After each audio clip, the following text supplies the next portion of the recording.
लेकिन सुधांशु त्रिवेदी जी, गलती तो आपकी भी है, आपकी पार्टी की भी है। Mahua Manjhi MP JMM, Virendra Singh MP Samajwadi party, Somnath Bharti chief spokesperson senior नेता है आम आदमी पार्टी के, रत्नाकर त्रिपाठी। सुधांशु जी, समाजवादी पार्टी भी है, आम आदमी पार्टी भी है, कांग्रेस भी है, टीना जी भी है। सुधांशु जी, पूछता हूं मैं और पूछता है भारत, लोगों को बड़ी दिक्कत हो रही है सुधांशु जी कि मैं तेज आवाज में क्यों बोलता हूं, लेकिन बताइए आप, बच्चों को पिटवा दिया इन्होंने, बताइए आप, लाठियां चलवा दी, बैरिकेड तोड़वा दिया। कभी अरविंद केजरीवाल ने सुधांशु जी बैरिकेड फांदा है, कभी सोमनाथ भारती ने बैरिकेड फांदा है। मैं ये बात अखिलेश यादव के लिए नहीं कह सकता, कम से कम वो आगे रहते हैं। अगर अखिलेश यादव आंदोलन करते हैं तो वो आगे रहते हैं, वो खुद बैरिकेड पे रहते हैं, बच्चों को आगे नहीं करते। लेकिन इस आम आदमी पार्टी ने और सोमनाथ भारती जी को रखिए आप, और आपकी सरकार है सुधांशु जी, आपको पता होना चाहिए था कि पॉलिटिकल कार्डर इसमें मिक्स हो गया है। सुधांशु त्रिवेदी एंड सोमनाथ भारती। देखिए, अरविंद केजरीवाल जी ने बैरिकेड फांदा है नहीं, ये तो हम नहीं कह सकते, मगर उन्होंने सीढ़ी पर खड़े होकर बिजली का तार जरूर काटा है मुख्यमंत्री बनने से पहले, और गणतंत्र दिवस की परेड की पूर्व संध्या पे धरना प्रदर्शन किया है, जो कभी भी आपातकाल में भी किसी ने नहीं किया था। अब आज के विषय के ऊपर आते हैं। देखिए, सरकार छात्रों के विषय को लेकर पूरी तरीके से सजग भी है, उनके हितों को लेकर सतर्क भी है, और उनकी भावनाओं को लेकर संवेदनशील भी है। प्रधानमंत्री जी ने हम लोग की संसदीय पार्टी की मीटिंग में बहुत स्पष्ट रूप से कहा कि सरकार ने इन सारे विषयों पे जो पेपर लीक हुआ था, 13 लोग अरेस्ट हुए हैं और कठोर कार्रवाई की गई है। हमारी सरकार ने कानून भी बदला है और पेपर लीक के ऊपर दंड के प्रावधान को और कड़ा किया है, यह सुनिश्चित करने के लिए। इस बार का जो पेपर लीक हुआ था वो अपने आप में बहुत विचित्र था। नॉर्मली पेपर लीक क्या होता है कि जहां पेपर सेटिंग की जाए वहां से परीक्षा केंद्र, जहां छपने जाता है, छपने जाने से लेके परीक्षा केंद्र के बीच में कहीं लीक हो, पर इस बार वो कहीं रास्ते में लीक ही नहीं हुआ। जो पेपर सेटिंग करने वाले थे उन्होंने ही लीक कर दिया। ऐसा तो कभी होता नहीं था। ये कुछ वैसे जैसे जज जजमेंट लिखता है और जजमेंट जब तक प्रोनाउंस ना किया जाए तब तक वो कॉन्फिडेंशियल माना जाता है। अब अगर जज ही जजमेंट को घोषणा होने से पहले लीक कर दे तो एक विचित्र स्थिति का निर्माण है। परंतु अब सरकार ने यह भी व्यवस्था की है कि तकनीकी आधार पर 1 या 2 4 लोग पेपर सेटिंग के ना रहें, कुछ सब्जेक्ट किसी को देकर और एक पूरा पूल बनाकर किया जाए, वो सारी व्यवस्था भी की जा रही है। सरकार उस ढंग से पूरी तरीके से संवेदनशील है, और जब भी यह लगा कि कोई बात करना चाहता है तो जैसे ही बात का प्रस्ताव आया, उनके डिजिग्नेटेड प्रतिनिधि आए तो नड्डा जी ने बातचीत की। और ये देखिए सीरियसनेस, जब नड्डा जी ने कहा हाँ बताइए आपका एजेंडा क्या है, तो उन्हीं लोगों ने कहा हम तो कुछ लाए नहीं डिमांड, अच्छा हम जाते हैं 4 बजे डिमांड लेके आएंगे।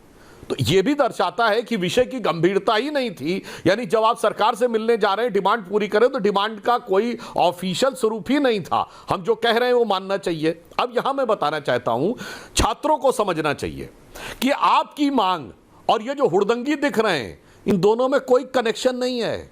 ये वही लोग हैं जो हर आंदोलन में पीछे से दिखते हैं। मैं विनम्रता और दृढ़ता से पूछना चाहता हूं कि जो लोग नीट के एग्जाम की बात कर रहे हैं, ये उमर खालिद जेल से बाहर आना चाहिए, इसका नीट से क्या कनेक्शन है? ये सीता के पति का नाम लेकर नीता के पति का काम कर रहे हैं, भगवान राम का अपमान कर रहे हैं, इसका नीट से क्या कनेक्शन है? प्रेमानंद महाराज जी ढोंगी हैं, इसका नीट से क्या कनेक्शन है? मेरा लिंग मेरी आजादी, मेरे कपड़े मेरी आजादी, मेरा जेंडर मेरी आजादी, इसका नीट से क्या कनेक्शन है? नाम रहेगा अल्लाह का, इसका नीट से क्या कनेक्शन है? वास्तविकता यह है कि मैं बच्चों से कहूंगा, ये वही शब्द हैं, ये वही नारे हैं जो हर आंदोलन में दिखते हैं, जो सीए में भी दिखते थे, जो किसान आंदोलन में भी दिखते थे, जो पहलवानों में भी दिखते थे, वही आज दिख रहे हैं। तो बहुत सावधान रहना चाहिए इन घुसपैठियों से। ये वही लोग हैं जो कभी सीए आंदोलन में मुसलमान के पीछे, तो कभी कृषि कानून में किसान के पीछे, तो कभी पहलवान के पीछे, आज नौजवान के पीछे जाके खड़े हो गए और अपना उल्लू सीधा कर रहे हैं। और इसका जो खामियाजा है वो देश की युवा पीढ़ी को भुगतना पड़ रहा है। अन्यथा मैं ये पूछना चाहता हूं पूरी विनम्रता और दृढ़ता के साथ कि भाई नीट के जो बच्चे हैं, वैसे ऐसे वीडियो विजुअल्स भी आए हैं जिसमें कोई बच्चा है जो बहुत बोल रही है, एक बच्ची, उससे पूछा जा रहा तो नीट का फुल फॉर्म ही नहीं पता है। एक बच्ची से पूछा जा रहा है कि आपको शिक्षा मंत्री का इस्तीफा चाहिए, शिक्षा मंत्री कौन है, तो कह रही है उसने कोई ऐसा काम ही नहीं किया कि उसका नाम पता होना चाहिए। एक से कहा जा रहा तो कह रहा मैं पीसीएस का एग्जाम देना चाह रहा हूं, तो वो कह रहा है कि उसको वाइस प्रेसिडेंट का नाम नहीं पता है। आज ही प्रियंका गांधी जी संसद के बाहर क्या बोल रही, 26, 27, 28 साल के बच्चे भी दे रहे हैं। सुधांशु जी, इसका अर्थ क्या हुआ? सुधांशु जी देखिए, आप भी सुधांशु जी देखिए, आप भी विपक्ष में रहे हैं इतने साल, आपको पता है ऐसा नहीं कि बीजेपी ने आंदोलन नहीं करा और बीजेपी के आंदोलन में सिर्फ बीजेपी के लोग हैं, नहीं कि इधर उधर से लोग आते हैं उनको नहीं पता होता, और ऐसी वीडियो मिल भी जाएंगी सोशल मीडिया पे जिसमें आंदोलन में नहीं पता होता। मेरे को यह प्रॉब्लम नहीं है कि उनको पता है कि नहीं पता है, माय ओनली प्रॉब्लम इज कि इनका पॉलिटिकल कार्डर पीछे रहता है, पत्थर तोड़ता है, लाठियां उठाता है, तलवार उठाता है, बच्चों से बैरिकेड क्रॉस करवाता है। पार्लियामेंट सेशन में है, 10-10 जगह बैरिकेड लगा है, बच्चों से बैरिकेड तोड़वाते हैं, उन बच्चों को पता नहीं कि बैरिकेड तोड़ने पे होगा क्या। इनका कार्डर पीछे रहता है, पीछे से पत्थर फेंकता है। पुलिस जब रिटेलिएट करती है तो लाठी किसको पड़ती है? इनका कार्डर तो पीछे है, लाठी पड़ती है उस बच्चे को जिसको ये बोल के लाए थे कि बेटा नीट एग्जाम का प्रोटेस्ट है। मेरी प्रॉब्लम इससे है, मेरी प्रॉब्लम है कि देश के युवा को बरगलाया जा रहा है, देश के युवा को, और फिर उस एक लाठी को सुधांशु जी 2-2 मिनट की 2 लाख वीडियो बनाई जाती है और दिखाया जाता है, देखो देखो कैसे मारा जा रहा है इस देश के युवा को, देखो। आपको लगता है कल अखिलेश यादव और राहुल गांधी को जब प्रधानमंत्री के आवास के बाहर से, वो जो अकबर रोड वाला सर्कल है जहां खत्म हो जाता है, वहां से जब उन्हें उठाया तो उनकी कम वीडियोस बनी? एक नेता की 1.5 लाख वीडियोस बनी है और फिर उसको देश भर में फैलाया गया। देखो क्या कर रही है देश की पुलिस, दिल्ली की पुलिस, देखो राहुल गांधी के साथ, देखो अखिलेश यादव के साथ क्या कर रही है। This is what they are doing. Sudhanshu ji, ये अपनी राजनीतिक रोटियां सेक रहे हैं। कहने का तात्पर्य ये था ऐश्वर्य जी कि ये जो मैंने उदाहरण दिया वो सिर्फ ये प्रमाणित करने के लिए कि ऐसे जो लोग थे, ये प्रमाणित है कि वो नीट के छात्र नहीं थे, वो कोई और थे। और विपक्ष के लिए मैं कहना चाहूंगा, विपक्ष में तो आपसी प्रतिस्पर्धा लगी हुई है। आज आपको लोकसभा के अंदर क्या दिखा? अखिलेश जी बिगड़ गए कि कांग्रेस वालों को मौका दिया जा रहा है, हम इस्तीफा तो कभी भी ले लेंगे, हमें बोलने का मौका क्यों नहीं दिया जा रहा है। और उधर कांग्रेस देखिए, कांग्रेस ने जो आपने कहा ना वीडियो बनाओ और फुटेज कैच करो, राहुल गांधी जी को लगा कि कांग्रेस जनता पार्टी वाले जंतर मंतर पे सारा का सारा अट्रैक्शन दिए जा रहे हैं, अब मैं क्या करूं।